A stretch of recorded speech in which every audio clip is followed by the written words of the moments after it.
Good afternoon and welcome on these Lekwungen lands to the weekly Incumbent update. Late this week, that's partly because of the catch-up following having been away at last week's clergy conference, which was a very worthwhile conference concerned with stress, the stresses that clergy and others are carrying around, many of us without realizing it, and how to build up ways of being resilient. That's still being processed, as is some of the work that needed to be done, some of the admin that needed to be done, and that's my excuse as to why the Incumbents update is late this week. It's been a busy and a good week so far. I've been meeting with people for pastoral reasons. I've had a number of visits in that sense during this week, including a memorial planning and also a wedding planning conversation. I was hoping that today someone might suddenly ask for a baptism planning visit so I could have the complete set, but it doesn't seem that that's quite the way at the moment. What else have we been doing this week? Well, the leadership team had a planning meeting on Monday afternoon where we looked through mainly the liturgical year all the way up to Christmas time. And we filled in the important dates and the preparations that we need to make for them. We will have more of these planning meetings through the year. We fell out of the habit through pandemic, but we're back into a cycle of having 3 or 4 of these planning meetings where we can go in depth and make sure things are done. And there's some opportunity for creative expression and thinking about where we are going next. The wardens and I met on Tuesday evening and we discussed a little of the format for this coming Saturday. And there is an agenda for this coming Saturday as we meet as Parish Council for the induction and for an introduction to governance and the purpose of Parish Council and the role of Parish Council.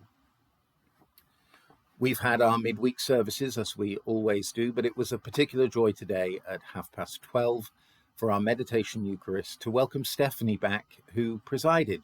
She's very fond of that service, as are all of us who attend that one regularly, a wonderful prayerful space in the middle of the week. And our midday prayers have continued, and I want to express my gratitude for all those who commit to this ministry and deliver wonderful prayers every day, Monday through Friday at midday on our Facebook page.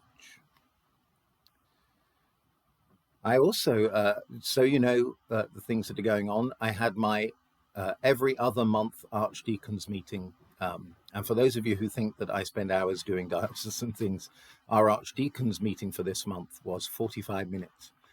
And a lot got done, and I learned a lot in that short time.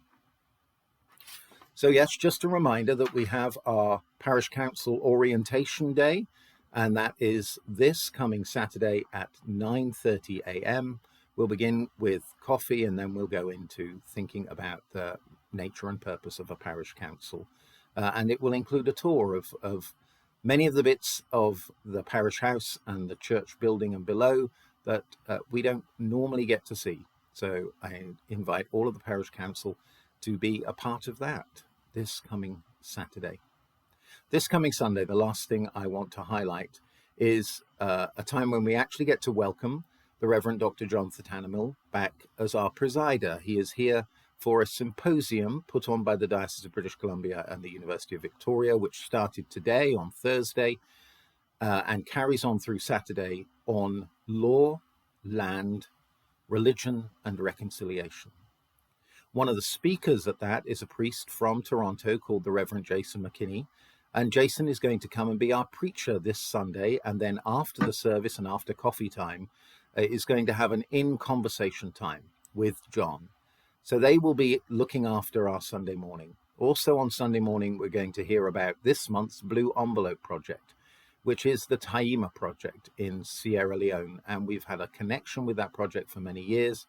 There'll be a short presentation of 2 or 3 minutes at the beginning, and then there'll be an opportunity to ask questions of Eric and Maureen, who are coming at coffee time. And then we will go into this in-conversation time. That will be available. All of that will be available via Zoom, via live stream, but via a recording afterwards and in person. and we invite you to join us in whichever way you can. We would love to have you as part of it.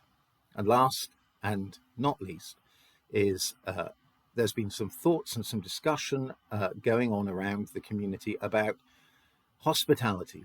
And I've written a blog post on the St. John's website called Radical Hospitality. I invite you to take a look at it and have some thoughts about it. It's by no means a definitive article.